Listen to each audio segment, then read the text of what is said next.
Perhaps the greatest takeaway from this session is to make sure that prior to a merger or acquisition, fiduciary implications and optional course of action protecting fiduciaries are understood and implemented to avoid expansion of unnecessary fiduciary liability.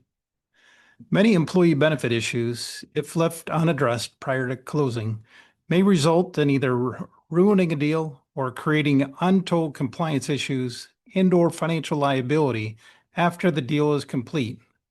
This module discusses strategies for handling qualified retirement plans in the event of a corporate transaction.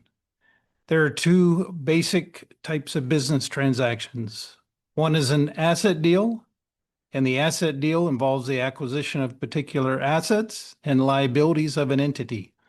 The buyer can pick and choose the assets and liabilities to be acquired and can choose to acquire all or certain employee benefit liabilities. Generally, these three options for dealing with qualified retirement plan under an asset deal exist. One is the buyer acquires a seller's plan, and if the buyer desires to continue the plan as is or merge the plan into the buyer's plan. If the plan is acquiring an employee benefit plan, it is not unusual to see extensive representations and warranties requested from the seller to provide in closing documents.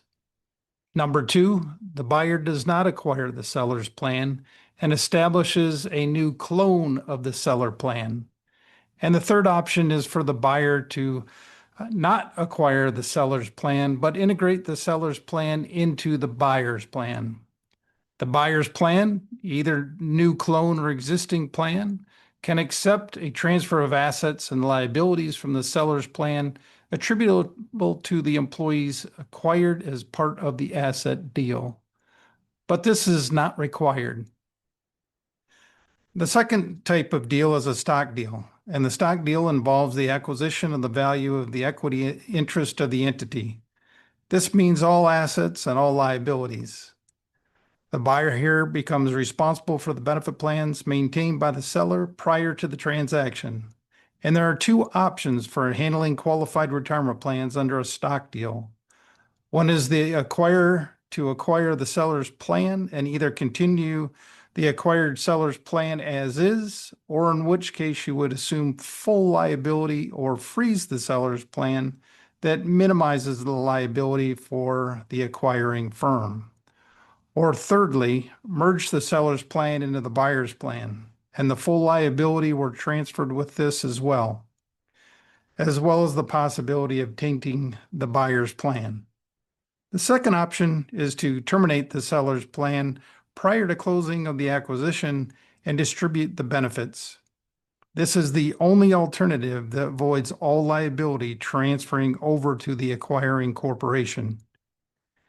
If the decision is to continue the acquired seller's plan after close, this is typically considered the least disruptive option of the employees affected by the transaction because there's no change to the investment options. There's no change to the website, and there's no impact to outstanding loans. They continue as is.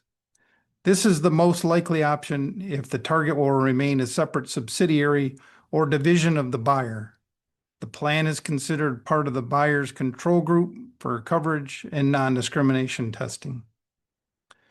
However, there is a transition rule that applies in these situations where the plans may be disaggregated for coverage testing for 1 year following the year in which the acquisition occurred, which means that they can be tested as two separate plans for the year after the acquisition occurs. But the following year, they're going to be tested as one, whether you have one record keeper or more than one record keeper.